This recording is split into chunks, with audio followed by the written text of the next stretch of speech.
네, 그러면 이제 KB가 생각하는 2018년 부동산 시장 주요 이슈가 무엇인지 여러분들 같이 한번 알아볼게요. 총 7가지에 대해서 KB는 이슈를 제시를 해놨고요. 같이 한번 보시면은 이슈 첫 번째는 전세 공급 확대와 그에 따른 역전세난 위험에 대해서 얘기를 해놨고요. 두 번째는 다주택자 규제하고 갭 투자 리스크, 그리고 세 번째는 재건축에 대한 이야기, 네 번째는 분양시장의 호황과 차별화된 지방은 좀 어려워지고 있죠. 그런 부분.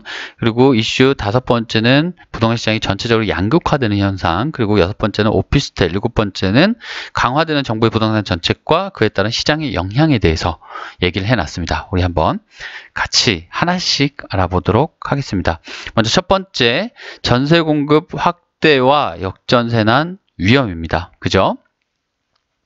그래프를 보시면은 첫 번째 2018년 분기별 전세 재계약 물량, 이거는 전체 주택, 이거는 아파트에 대해서 이렇게 나온 건데요. 그래프 보시면은 뭐 분기별로 거의 골고루게 이제 전세 재계약 물량이 발생을 한다. 그래서 뭐 크게 중요한 건 아니고요. 여기 보시면은 지도에 색깔 표시해 놓은 거 한번 보실게요. 보시면은 빨간색이 진할수록 아파트 재계약 물량이 많다. 여기는 서울이고 여기는 경기죠. 그죠? 보시면은 서울은 송파, 강남이 좀 많고요. 네. 그리고 노원구, 강서구가 좀 많습니다. 그리고 경기는 남양주, 분당, 화성이 많습니다. 전세가 재계약되는 물량입니다. 그죠?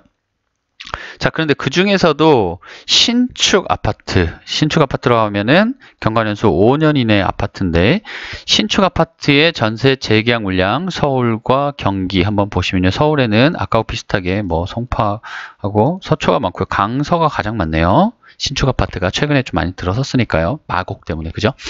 자, 그리고 경기 보시면은 남양주, 하남, 그리고 화성, 인천 연수, 서구, 그 다음에 경기도 김포시가 좀 많습니다. 자, 그런데 앞서서 지금까지 어떤 전체적인 전세 재계약 물량이든 아니면 신축 재계약 물량이든 재계약 물량이 있는데, 거기에다가 입주 물량까지 겹치면 정말 역전세난이 나는 거잖아. 그런 위험이 있잖아 라고 얘기를 해놓은 거고요. 그 지역이 바로 화성과 용인 그리고 남양주라고 빨간색 표시를 해놓으면서 얘기를 해놨습니다. 이 회색이 뭐냐면은 2018년 19년 평균 입주 물량이거든요. 그래서 입주 물량이 굉장히 많잖아요. 그죠? 그래서 이 지역, 세 지역은 전세 재계약 물량도 많은데 입주 물량이 많으니까 역전세난이 날 위험이 있다. 되게 조심해야 된다. 이거를 경고를 해놓은 겁니다. 제가 저번 영상에서도 화성, 용인, 뭐 분당에 대해서 경기 남부 지역에서 어떻게 될 거야 라는 걸 분석해 놓은 영상이 있고요. 그리고 남양주, 경기 동부에 대해서 분석해 놓은 내용이 있습니다. 이때도 뭐 악플도 굉장히 많이 달렸어요. 특히 용인 이제 수지에 사시는 분들이 좀 많이 악플을 좀 많이 다셨고요.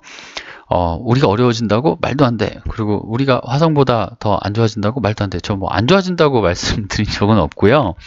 좀 나중에 이제 5년 이후에 우리 부동산은 항상 장기적으로 봐야 되잖아요. 뭐 주식같이 뭐 단타로 빠지는 게 아니고 장기적인 부분을 먼저 선점을 해서 항상 가치 투자로 가야 되는 게 부동산인데, 그렇게 봤을 때는 좀 애매해질 수 있다라고 이제 수지분들께 말씀을 좀 드린 거고요. 그 지역을 고려하시는 분들께 이런 부분도 좀 고려해 봐야 되지 않겠어요? 라고 말씀을 드린 거고, 가장 중요한 건 사실상은 교통인 것 같습니다. 네, 교통이고, 화성 같은 경우에 워낙 크고요. 화성이 이제 지금 굉장히 안 좋아지고 굉장히 어려워진 입장이지만은 그런 부분에서도 온도차가 극명히 좀 갈립니다. 아무래도 GTX 호재도 있고 그 다음에 SRT가 다니는 동탄역 주변은 계속해서 인기가 있을 것 같고요. 마찬가지로 용인 수지도 그런 어떤 신분당선 근처에 있는 아파트들은 인기가 많이 있겠죠. 남양주 같은 경우에는 다산이 지금 입주를 하고 있는데, 지금까지 입주가 다 되고 나서 인프라가 어느 정도 들어오고 나면 그 이후에, 그래서 항상 제가 이걸 말씀드릴 때는 5년 이후 시점을 좀 말씀을 드리는 거고요.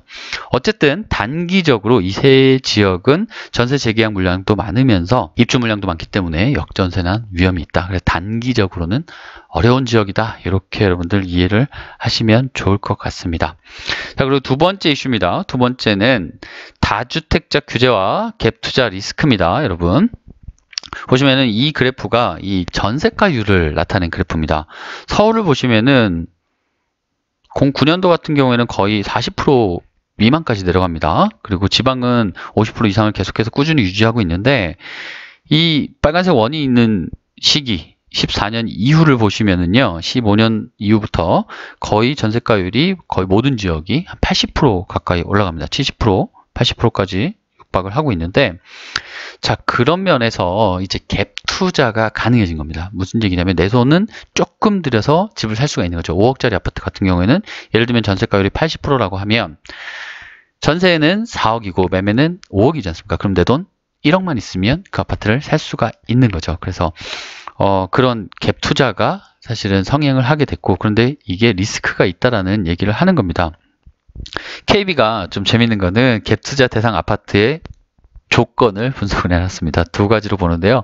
매매 전세비, 그러니까 전세가율이 85% 이상인 아파트, 거기에다가 85제곱미터 이하의 중소형 평형이 갭 투자에 적합한 아파트입니다. 여러분, 이렇게 얘기를 해놨어요. 자, 여기서 좀 재밌게 본 거는요. 왜 85%라고 얘기를 해놨지? 보니까 최근 5년간의 전세가격 연평균 증가율이 6.7%래요. 6.7%. 그러면은 1년에 6.7%가 전세가격이 오른다는 거잖아요. 그럼 2년이면 얼마입니까? 약 13.4%죠. 그죠? 그러면 약 15%잖아요. 그러니까 85%인 거예요. 무슨 얘기냐면 전세는 보통 2년을 주잖아요. 2년 한 바퀴가 돌고 나면 전세 가격이 15%가 올라 있을 것이다. 5억짜리 아파트를 내 돈 1억 주고 이제 샀는데 2년 전세 한 바퀴 돌리면은 1억이 올라 있을 거야. 그러면은 3년 차부터는 뭡니까? 내 돈 하나도 안 들이고 매매가 상승을 바라볼 수가 있는 거죠. 원금을 다 회수할 수가 있기 때문인 거죠. 그래서 매매 전세비, 전세가율 85% 이상, 그리고 중소형 평형, 아무래도 1인 가구가 증가되고 뭐 그런 사회적인 부분 때문에 중소형이 인기가 많죠. 그래서 그 두 부분을 우리가 갭 투자하기 좋은 아파트야, 이거를 보고서에 실어놨습니다. 그래서 재밌어서 한번 가져와 봤고요. 그리고 갭 투자의 성격과 정부의 갭 투자 억제 정책, 여기서 KB는 갭 투자에 대해서 어떤 시각을 가지고 있느냐가 나옵니다. 사실 결론부터 말씀을 드리면 갭 투자에 대해서 이렇게 나쁘게만은 보지 않습니다. 갭 투자 증가는 주택 수요 증가에 따른 주택 가격 상승뿐만 아니라, 물론 주택 가격을 상승시키는 요인도 있어. 그런데 전세 공급 확대에 따른 전세 가격 하락에도 영향을 미치거든 라고 얘기를 했습니다. 그러면서 약간 시장 옹호에 대한 발언을 한 거고요. 하지만 정부가 투기 수요 억제와 실수요자 보호를 위해 다주택자 규제를 강화하는 정책이 있으니까 그것 때문에 갭 투자의 투기적인 측면이 부각되고 있는 거야. 갭 투자가 주택 가격을 높인다는 인식이 확산된 거야. 사실은 내가 얘기했듯이 주택 가격 상승도 있는데 전세 공급 확대에 따른 전세 가격 하락에도 영향을 미쳐라고 약간은 시장주의자적인 입장을 발표를 한 거죠. 네, 저 개인적으로도 뭐 이런 부분은 양면성이 있지만 맞다라고 생각합니다. 그리고 갭 투자하시는 분들 리스크를 감내를 하시는 거잖아요. 그래서 그런 부분은 개인의 어떤 의사를 좀 존중하는 편입니다. 저는 그렇고요. 또 재밌는 것은 주택시장 변화에 따른 갭 투자자와 전세 세입자의 리스크를 판단을 해놨습니다. 일단 매매 가격과 전세 가격을 이제 양분을 해놨는데요. 매매 가격이 상승을 하면은 전세 가격 여부에 상관없이 아무래도 자본소득이 뭐 올라가겠죠. 자본수익이 증가를 하겠죠. 근데 거기서 세부적으로 전세 가격이 올라가면 소득이 극대화되는 거고요. 네. 그리고 전세 가격이 하락을 하게 되면은 아무래도 매매 가격이 상승을 했으니까 내가 자본수익은 얻었을지언정 전세 보증금 반환 부담이 생기죠. 이때는 근데 탈출구가 있습니다. 뭐가 있습니까? 매매를 통해서 보증금을 마련을 하면 되잖아요. 그냥 집 팔아서 그 전세 만기된 사람한테 돈 주면 되잖아요. 그럼 난 돈 남았잖아요. 이제 그 얘기인 거고요. 매매 가격이 하락했을 경우에 당연히 자본 손실이 발생을 하게 되겠죠. 갭 투자자 실패한 거죠. 그죠? 그 상황에서 다행인 거는 전세 가격이 상승을 하게 되면은 자본 손실만 발생을 하고 맙니다. 그런데 전세 가격이 하락을 하게 되면 어떻게 됩니까? 보증금 반환 부담이 있기 때문에 파산의 위험이 있다라고 얘기를 해 놓은 거죠. 그죠?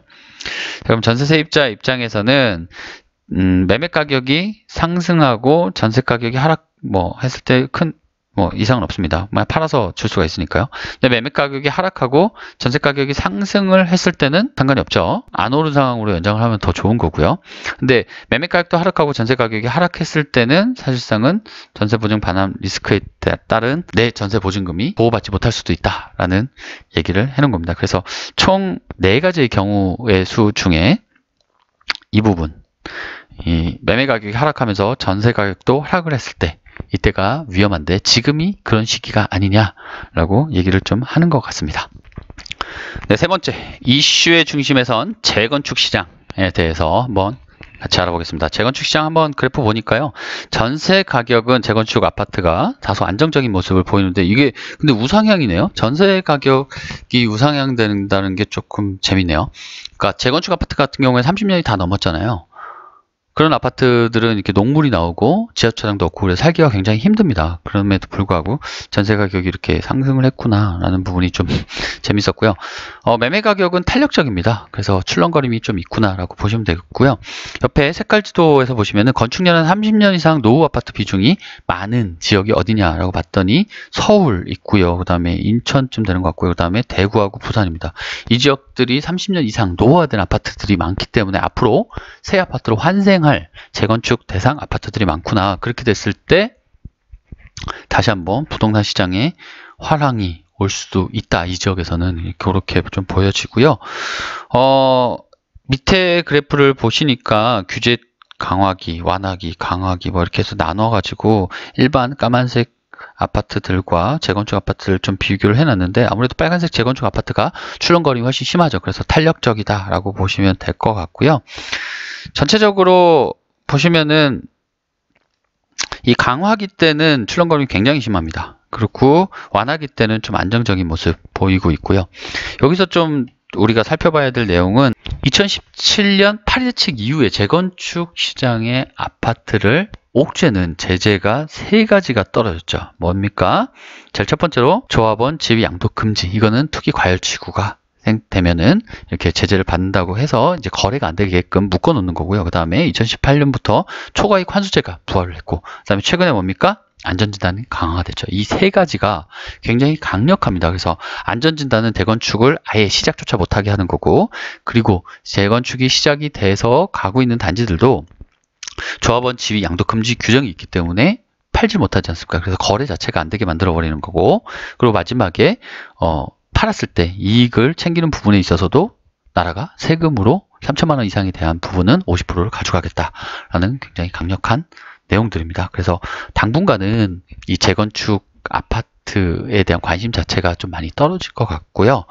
그런데 이런 제재가 이제 풀리는 시점에서 다시 한번 주목을 받을 수 있을 것 같기도 합니다. 그래서 그런 거는 이제 그 시점이 되면은 다시 한번 얘기해 볼 수 있도록 하고요.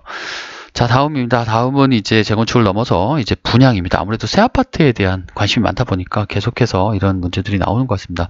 분양 시장이 호황도 있고, 그 다음에 뭐 지방은 또 분양이 안 되는 경우도 많지 않습니까? 그래서 그런 차별화에 대한 내용이고요.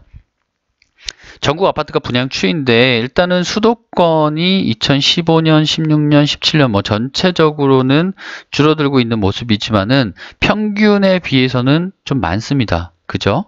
그런 부분이 나와 있는 거예요. 분양 물량이 많으면 약 한 2년 뒤쯤에 입주 물량이 굉장히 많다라는 부분 여러분들 생각을 하셔야 될 것 같고요.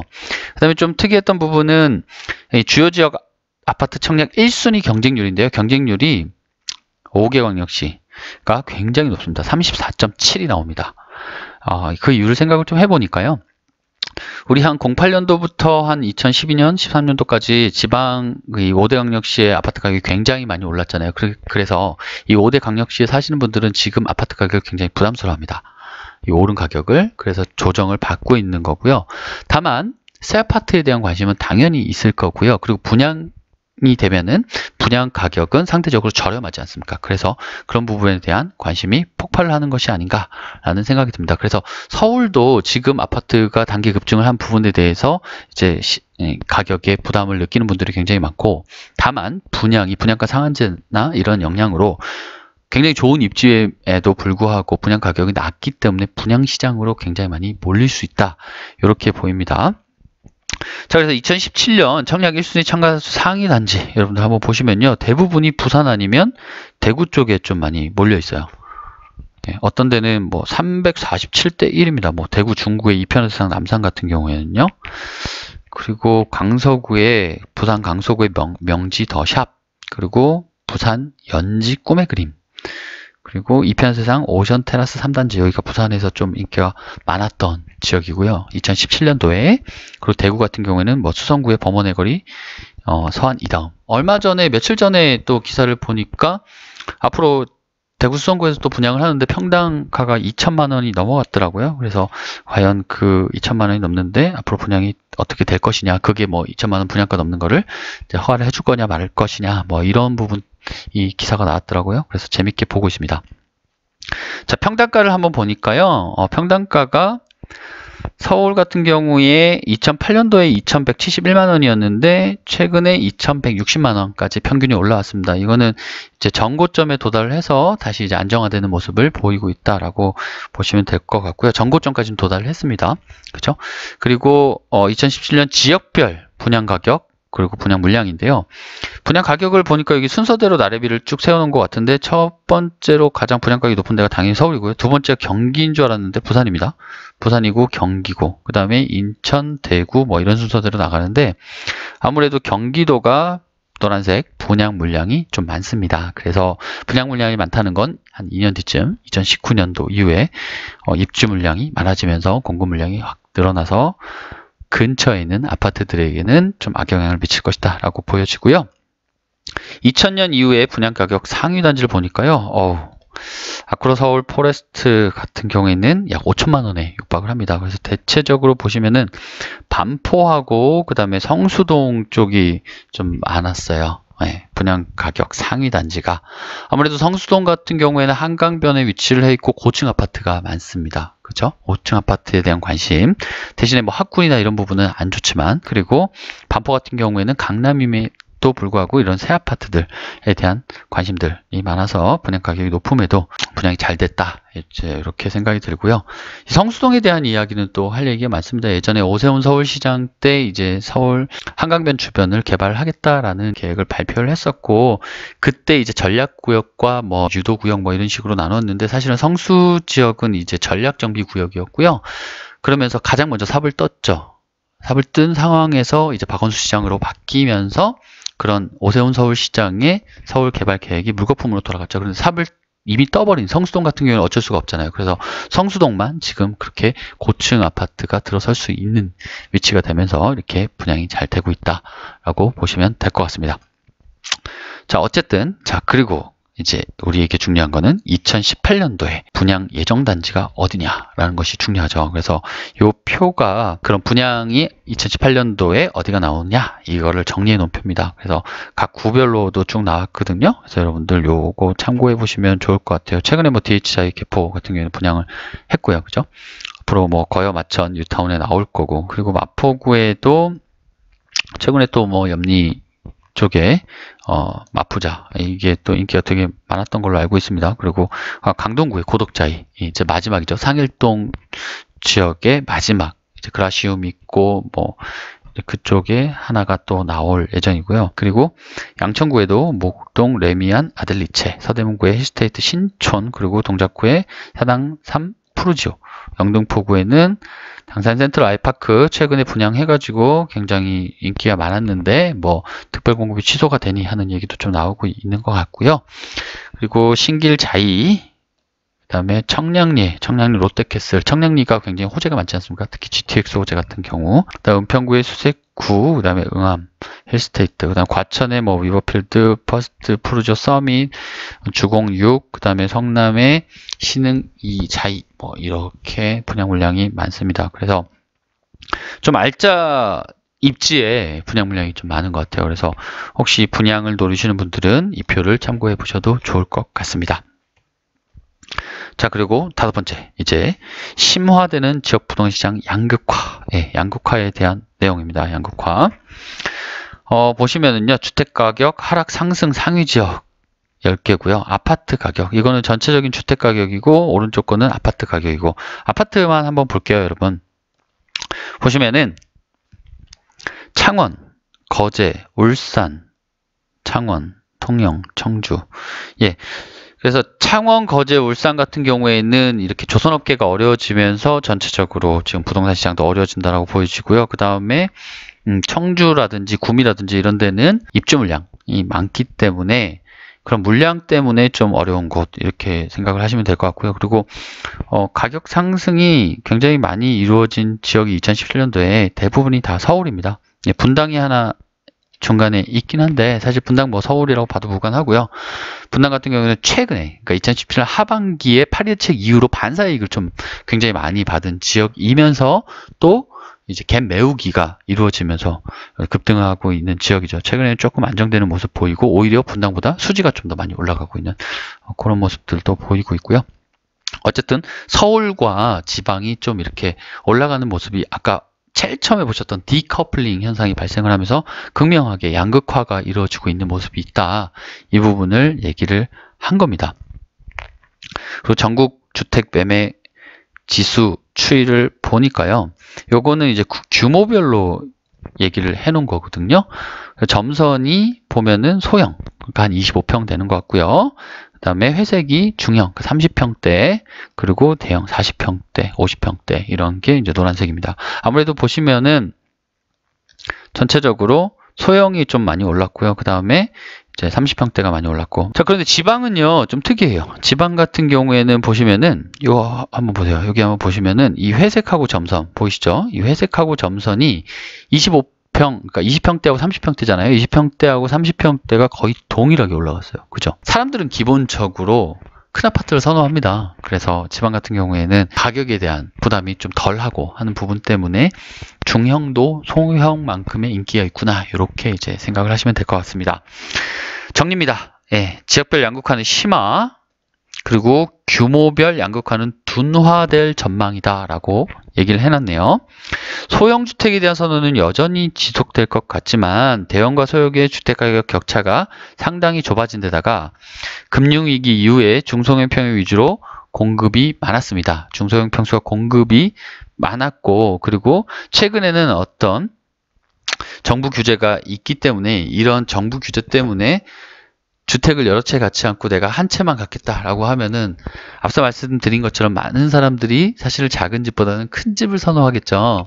그래서 대형 평수에 대한 선호도가 높아질 가능성이 존재한다. 그렇기 때문에 규모별 양극화는 둔화될지언정 지역별 양극화는 좀 심화될 수 있다. 이제 이렇게 판단을 해놨습니다. 다음 이슈 6번째입니다.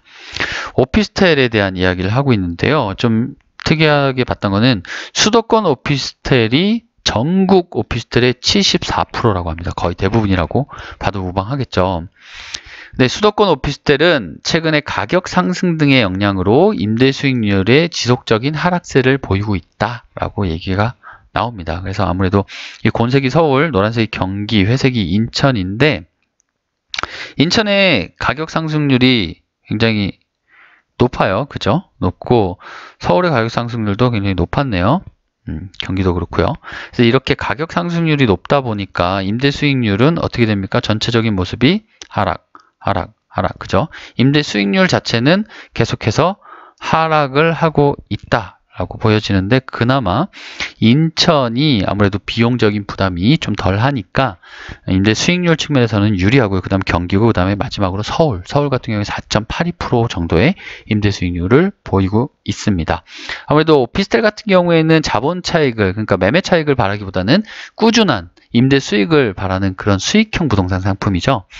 그래서 이런 수익률이 중요한데 공급이 많이 몰리는 지역은 아무래도 이런 임대 수익이 안정적일 수가 없죠. 공실이 발생할 수도 있잖아요. 임대 수익이 발생하는 데 있어서 가장 큰 것은 어떤 금리적인 리스크도 있지만은 그것보다도 공실이 발생하는 위험이 굉장히 큽니다. 그래서 특이한 점은 급증한 오피스텔 공급이 일부 지역에 국지적으로 집중돼 있다. 그러니까 오피스텔이 어느 지역에 공급이 특정적으로 많냐라는 걸 보니까 특이하게 하남, 그 다음에 고양, 시흥 여기에 좀 몰려 있고요.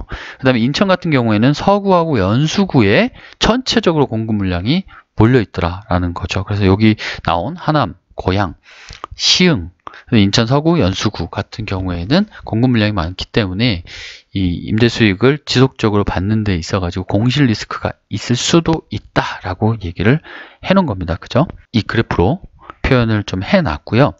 그 다음에 우리가 볼 게 2018년 오피스텔 관련 규제가 좀 강화가 됐잖아요. 그래서 그 규제를 한번 보니까 수요 공급 부분에 있어서 정부 정책이 조정 대상 지역에서는 분양권 전매가 금지가 됐습니다. 그리고 지역 거주자 우선 분양 물량의 20%가 이제 할당이 됐고요. 그 다음에 300호 이상의 오피스텔 분양 시에는 인터넷 청약이 의무화됐다. 그 다음에 RTI라는 이제 금융 규제가 들어오면서 임대사업자에 대한 그런 금융 규제가 강화됐다. 이런 부분 참고하세요라는 부분입니다. 자, 그럼 다음으로 오피스텔의 투자 수요가 지속 가능성이 있느냐, 수요가 그죠? 계속해서 오피스텔을 살려는 사람이 많을 것이냐를 알아봤을 때는 금리가 지속적으로 상승 추세에 있는 걸 맞습니다. 하지만 임대 수익률과의 격차가 약 2~3% 정도 지속이 되고 있어서 투자 수요는 당분간 지속될 것으로 보인다라고 얘기를 해놨습니다. 밑에 그래프를 보시니까요. 노란색이 임대 수익률입니다. 그리고 빨간색이 정기예금금리, 점선이 담보대출 금리인데 보니까 임대 수익률은 뭐 지금 내려갔다고 해도 한 5% 정도 되고요. 그리고 주택담보대출은 3%대를 유지하고 있고 예금금리는 뭐 1%대 후반 정도 나오기 때문에 5%와 3%, 2%는 약 2~3% 정도의 갭이 있지 않습니까? 그래서 그런 부분 때문에 투자 수요는 당분간 좀 지속될 것으로 보이긴 합니다. 그죠? 그런데 금리가 빠르게 상승할 경우에는 수익형 부동산에 대한 투자 위축이 있을 수가 있다라고 얘기를 해놨고요. 수도권 오피스텔은 2017년, 18년 공급이 많기 때문에 아까 공급이 어느 지역이 집중되는지 보셨죠? 어쨌든 공급이 많기 때문에 공실 우려가 상존을 하고 있습니다. 그런데 이거를 뭐 전세로 전환할 경우에는 입주 물량이 소화가 가능할 것이다 라고 보는데 사실은 아까 앞서서 말씀드렸듯이 오피스텔 같은 경우에는 수익형 부동산이기 때문에 전세로 전환을 해서 이렇게 매매 차익을 받기에는 좀 어려움이 있는 상품이죠. 그리고 최근에 이제 RTI 규제도 있고 그 다음에 임대료 인상률이 임대사업자 같은 경우에는 제한이 되기 때문에 당분간 하락세가 지속될 것으로 보인다라고 얘기를 해놨습니다. 그래서 이런 투자 수요의 지속 가능성도 조금 좋지 않게 보고 있다라고 여러분들 생각하시면 될 것 같고요. 자, 이제 마지막입니다. 마지막 이슈, 강화되는 정부의 부동산 정책과 시장 영향은 어떻게 될 것이냐에 대한 내용이고요. 보시면은 참여정부하고 현재 정부하고를 비교를 쭉 해놨습니다. 그죠? 내용을 한번 같이 보실게요. 보니까요. 우선 양도소득세가 강화가 됐습니다. 다주택자 중과가 10에서 20%포인트 중과가 되는 거고요. 4월 1일부터 시행이 됐죠. 그리고 장기보유 특별공제가 배제, 그리고 조정대상 지역에서 비과세 요건이 강화, 2년 거주로 바뀌었습니다. 1년 보유에서. 그리고 분양권 전매 양도세율이 강화가 됐습니다. 50%로요. 분양권이. 자, 그리고 LTV DTI 주담대 건수, 중도금 보증 건수 제한이 강화 신규 도입이 됐습니다. 무슨 얘기입니까? 여기는 전부 다 LTV DTI 주담대, 그다음에 중도금 보증, 이게 다 금융이죠. 금융 자체가 강화됐기 때문에 자금을 옥죄고 있다. 그러면 지금 오른 아파트 가격이 매매가 될 때 그 거래를 받아줘야 될 사람이 필요한데 그 받아줘야 될 사람이 금융권의 레버리지를 이용하기가 힘들다. 그러면은 받아줄 사람이 많이 없어진다라고 여러분들 생각을 하셔야 됩니다. 수요가 그만큼 줄었다. 그리고 분양가 상한제가 재시행이 됐습니다. 그렇죠? 그리고 주택거래 신고제가 재시행이 돼서 좀 귀찮아졌고요. 그리고 어떤 잘못했을 경우에는 세금조사도 들어갈 수 있는 거죠. 그리고 재건축 재개발이 재시행이 됐다. 재건축 재개발은 아까 앞서서 보셨듯이 이제 3개의 큰 제재가 있으면서 전체적으로 재건축 시장을 또 눌러놨고, 그리고 재개발 시장에도 어느 정도 제재가 이제 들어가게 됐는데, 네, 재건축 재개발에 대한 제재에 대해서 제 의견을 조금만 첨부를 드리면은, 단기적으로는 이 재건축 재개발에 관심이 있는 분들의 시선을 돌리는 데는 효과적일 것이다 라고 보고요. 그런데 장기적으로 뭐 다음 정권이 됐던 다다음 정권이 됐던 그때 다시 한번 이 재건축이나 재개발은 이루어져야 되지 않습니까? 안전적인 문제도 있고 사시는 분들이 얼마나 불편하겠습니까? 그런데 그런 부분에 있어서 다시 한번 이제 사업이 진행이 될 때는 응축됐던 수요가 폭발할 수가 있다라는 게 첫 번째. 그리고 두 번째는 지금 서울 같은 경우에는 택지 공급이 이루어질 수가 없습니다. 전부 다 재개발 아니면 재건축을 통해서만 공급이 새로 이루어질 수가 있는 부분인데 그 부분이 막혔기 때문에 공급에 대한 부분에서 다소 악영향이 있을 수가 있다. 그럼 부동산 시장이 왜곡될 수가 있다라는 부분인 거고요. 뭐 향후 앞으로 이제 100만호 건설이나 이런 공급적인 부분도 대책을 내놓으셨으니까 그런 부분들이 실효를 거둘 수 있기를 바랍니다. 예, 이제 그래프를 한번 보실게요. 그래프 보시니까요. 이 그래프는 일단은 이제 월간입니다. 월간. 2017년도에 월간으로 많이 올랐고요. 그리고 파리 대책이 나온 이후로 쭉 계속 올랐다는 내용입니다. 그리고 18년도에 있어서도 계속해서 서울의 부동산 가격은 올랐다라는 얘기인데요. 강남 지역이 조금 더 탄력성이 있습니다. 그죠? 오를 때 좀 많이 올랐고요.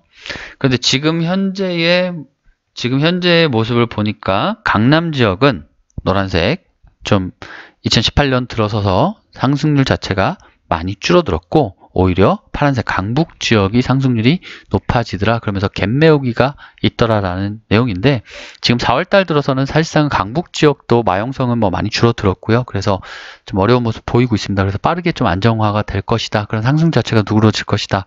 라는 예상을 해볼 수가 있고요. 그 다음에 전국 및 주간 아파트 매매 가격 변동률 자체를 보니까요. 강남구가 아무래도 좀 오를 때 확 많이 오르는 경향이 있고 뭐 내릴 때도 확 많이 내리는 경향이 있고 그만큼 탄력적인 모습을 좀 보여주고 있습니다. 그래서 아까 보셨듯이 이제 조기 대선 이후로 619, 82, 뭐 95, 12.4, 11, 1129, 그 다음에 1213 그리고 안전진단 강화까지 규제가 계속되면서 전체적으로 지금 변동률 자체가 많이 줄었다라고 보시면 될 것 같고요. 지금 전세 가격도 마이너스니까요. 매매 가격도 어느 정도 그 부분까지 갈 수가 있다. 현재는 이제 약보합 상태다. 이렇게 보시면 될 것 같습니다. 그리고 여기서 좀 봐둬야 될 게 단기 부동자금 추이인데요. 좀 재밌었어요. 뭐냐면은 이 노란색 단기 부동자금 자체는요. 계속해서 올라가는 모습을 보입니다. 그죠? 올라가는 모습을 보였는데 이 단기 부동자금의 전년 말 대비 변동률을 보시니까요. 계속해서 이제 2014년도부터 이렇게 내려왔어요. 무슨 얘기냐면 단기 부동자금이 뭐냐면요.